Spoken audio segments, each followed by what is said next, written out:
جاءوني شعثا غبرا يرجون رحمتي ويخافون عذابي. أشهدكم يا ملائكتي أني قد غفرت لهم.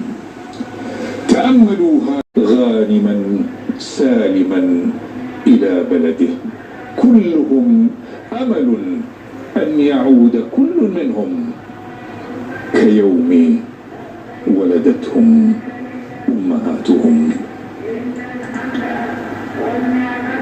أيها الإخوة المؤمنون، أنقل الميكروفون للزميل الدكتور حسين نجار.